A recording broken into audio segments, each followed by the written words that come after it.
Olá para você que está aqui me assistindo, seja muito bem-vindo a mais um vídeo do canal Astrologia Clássica. Eu sou Ana Rodrigues. Hoje nós vamos falar sobre mediunidade, como podemos identificar esses fatores na carta natal, principalmente, né, que é um assunto da vida do nativo. E antes de mais nada, quero convidar você que não é inscrito no canal para se inscrever. E para quem já é inscrito e quem está chegando aqui agora, torne-se membro, porque a gente tem vídeos exclusivos para os membros todas as semanas. Eu postei já alguns para a gente falar sobre fases de vida e períodos específicos onde os planetas ficam ativos na vida do nativo, dentro das possibilidades do canal, né? E postei um que é bem legal, esse é bem interessante para todo mundo que estuda astrologia, que é o checklist, né? A gente pode dizer assim, de quais são os pontos que você deve analisar para entender se o planeta está funcionando bem ou não, né? O que você tem que levar em consideração quando você faz a análise daquele planeta? Se ele está na velocidade média, se tem aspectos, enfim, o que deve ser importante. Então, eu fiz um vídeo sobre esse tema, que é importantíssimo para quem estuda astrologia. Então, aproveite e já se torne membro também. E se você quiser estudar astrologia para ser astrólogo, eu tenho uma plataforma com os cursos EAD, aprenderastrologia.com.br, e ali você pode adquirir o seu curso e começar a estudar assistindo às aulas, né? Os cursos são em vídeo, aulas gravadas. E logo mais teremos o curso de Astrologia Mundial, então já se inscreva no canal e ative as notificações no sininho aí do lado do inscrito, tá? Para você não perder aí as novidades, tá bom? Bom, gente, vamos falar sobre mediunidade e aqui nós vamos ter alguns pontos que são relativamente diferentes entre a astrologia tradicional e a astrologia moderna, tá? Primeiro, acho que a gente entender o que é a mediunidade, né? Mediunidade é uma habilidade de contato com o outro mundo, então a gente precisa ter uma ideia inicial de que existe um outro mundo, um outro plano, né? Senão não faz sentido investigar a mediunidade. Lá no passado não tinha, né, esse termo. A gente sabe que o termo mediunidade, esse trabalho, ele foi fortemente divulgado pelo Allan Kardec. Então a astrologia tradicional é bem mais antiga que isso. Mas interesse em profecia, divinação, contato com os deuses é presente na humanidade desde sempre, né? Tanto que o astrólogo é um adivinho, tido como um profeta, né? Lá no passado era tido desta maneira, né? O filósofo Cícero, ele dizia que existem duas maneiras, dois métodos para você fazer a divinação. Um é o método natural, que é o contato direto com os deuses, como ele dizia, né? E o outro é um artificial, que engloba outras ferramentas, recursos e utensílios, como é o caso da astrologia, que é uma linguagem, o caso de usar um tarô, qualquer outra divinação que se utiliza de instrumentos, né? As runas, búzios, por exemplo, né? Ele dizia que esses são os artificiais. Não é desse que nós queremos falar desse contato direto, né? Se é possível você identificar na carta natal se o nativo tem maior ou menor habilidade para esse assunto. É possível, mas na astrologia tradicional a gente usa outras observações bem diferentes da moderna. Eu sei que na astrologia moderna esse tema de sensibilidade, espiritualidade é bastante associado a Netuno, né? E como na astrologia tradicional nós não utilizamos Urano, Netuno e Plutão, nós temos outras maneiras de observar, tá? Então, gente, vamos começar do básico. A divisão das casas, né? Dos temas das casas, na verdade, né? Quais casas ou qual casa inclui esse outro mundo, né? Ao qual a gente quer investigar a habilidade do nativo em mediar, né? Os contatos. Na astrologia tradicional, essa é a casa 4, a casa do mundo dos mortos é a casa 4. A casa 8 é a casa da morte, não do mundo dos mortos, tá? Então, nós investigamos na 4. Até na astrologia moderna, já vi alguns astrólogos associando a casa 4 à ancestralidade, que teria uma relação com essas coisas do passado e tal. Na tradicional, a casa 4 é a casa... Tem muitos temas, obviamente, né? Os imóveis, a família de origem, os pais, né, tal, mas ela tem relação com o mundo dos mortos como contrapartida ao ponto do meio do céu, que é o mais alto, o máximo da vitalidade, da energia, ao ponto alto do sol, ali no meio do dia, né? Então, aqui a gente tem essa espécie de visão do mundo, do outro mundo. E, porventura, a casa 2, lá na visão helenística, era chamada de portão de Hades ou portão do submundo. Então, ali na 2, que não é nem um pouco comum na visão moderna, até também eu poderia dizer para os astrólogos contemporâneos que se utilizam da linha tradicional, essa visão da casa 2 para esse tema. Naturalmente, a casa 2 vai direto no tema das posses, entendimento financeiro, né, as economias do nativo, mas ela era vista como uma casa sucedente, né, como o portão de Hades, tá? Então ela tinha relação com as coisas relacionadas ao submundo, vale em si também esse nome, né, esse termo. Mas, enfim, o que precisamos avaliar em relação à casa 4?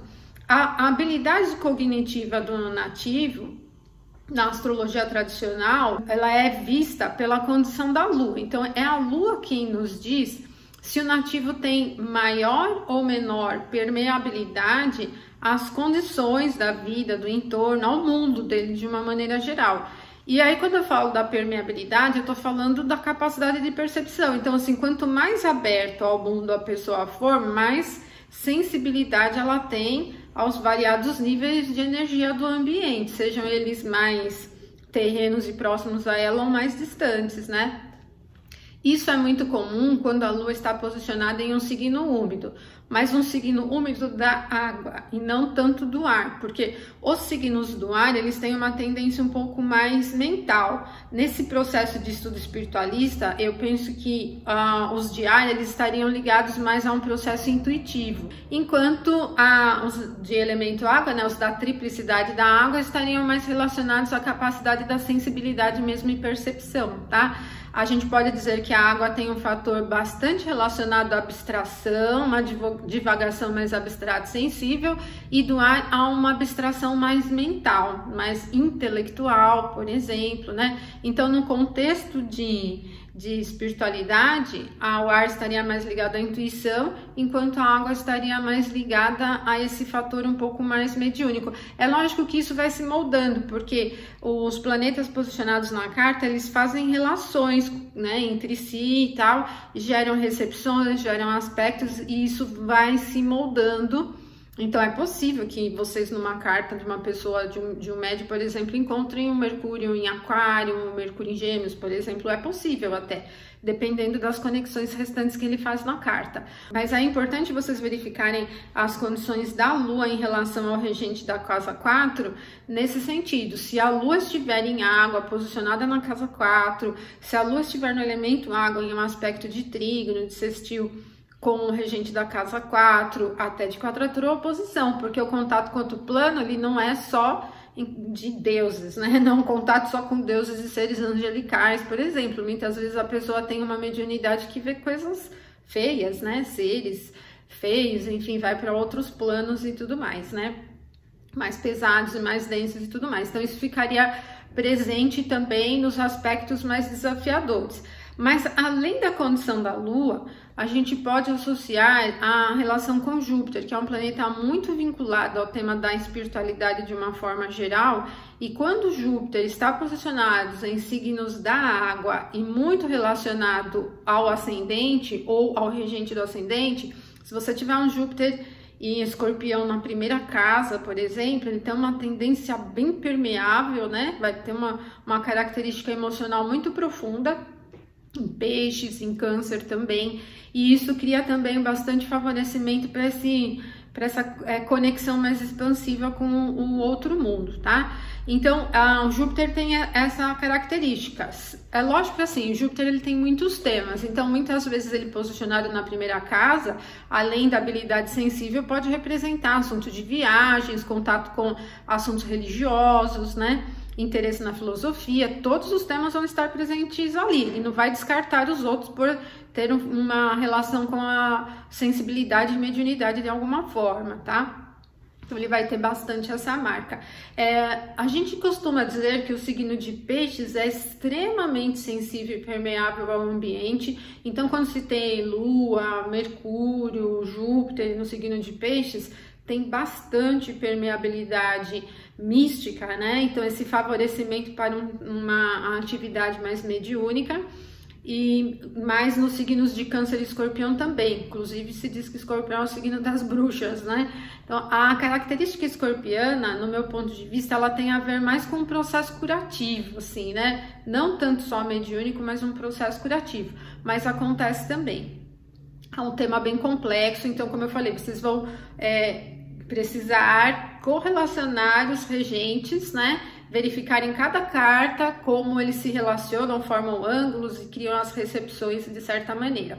Uma casa que tem o tema da espiritualidade é a casa 9, então os ambientes ligados à espiritualidade, sejam templos, terreiros, centro espírita, eles estão na casa 9. Então, muito comumente, em algumas religiões, o trabalho mediúnico ele é feito dentro desses ambientes, né? Num centro espírita, num terreiro, por exemplo, né? E em outros tipos de atividades também, estão na casa 9.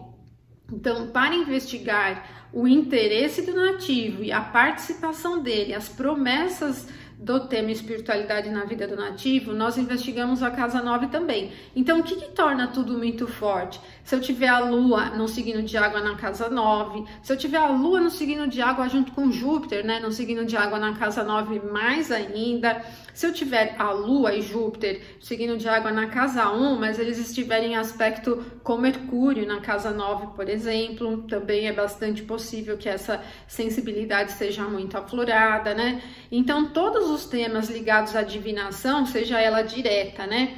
Ou seja ela indireta ou artificial, como o Cícero falou, vão entrar ali na casa 9. As profecias estão ali, né? Então, quando você entra em contato com um ser do outro mundo, nesse sentido de trazer mensagens para cá, entraria ali na casa 9. O tema da espiritualidade, além dele ter várias possibilidades no sentido de aplicação, pode ter uma mediunidade de escrita, de fala, audível, né? Tem pessoas que ouvem, né? Tem os que veem também, os seres do outro mundo, e tem os que só recebem, né, uma mensagem de alguma forma.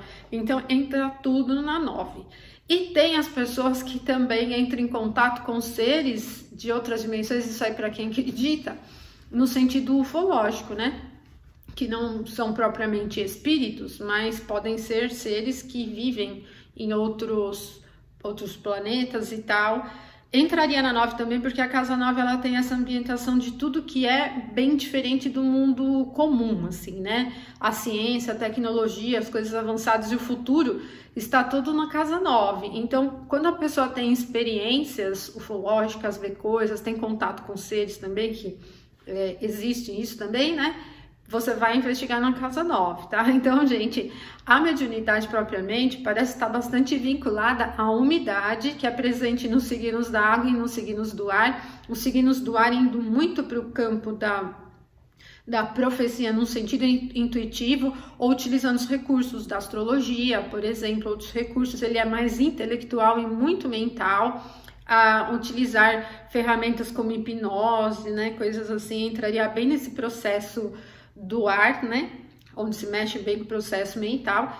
E o da água, né, a associação com a água, que é a umidade mais relativa à permeabilidade, onde a pessoa é sensível mesmo a vários níveis de energia, sejam as imediatas do contato com o colega ali do lado que está conversando, a esponjinha do ambiente, como a sensibilidade às energias de qualquer plano que esteja ali, tá?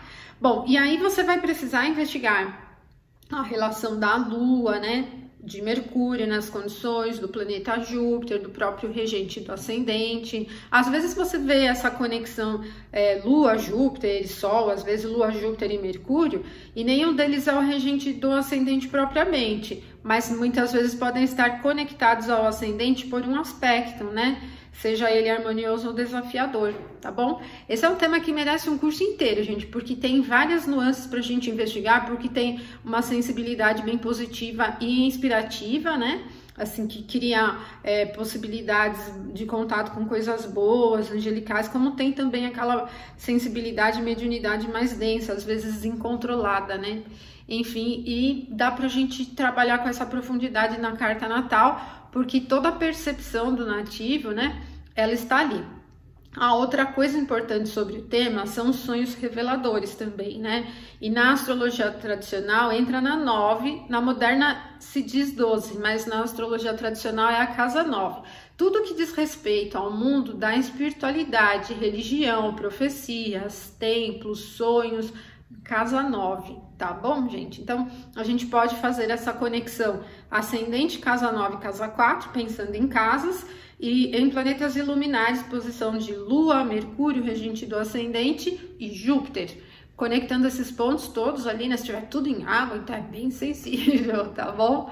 Bom, é isso, gente, tá? Eu espero ter clareado um pouquinho as ideias. Sei que o tema é bem complexo e merece bastante aprofundamento, mas já dá para começar a olhar alguma coisinha aí. Se você gostou, não esquece de colocar aqui nos comentários o que você achou, curte o vídeo, compartilha com seus amigos também. Um abração, até a próxima.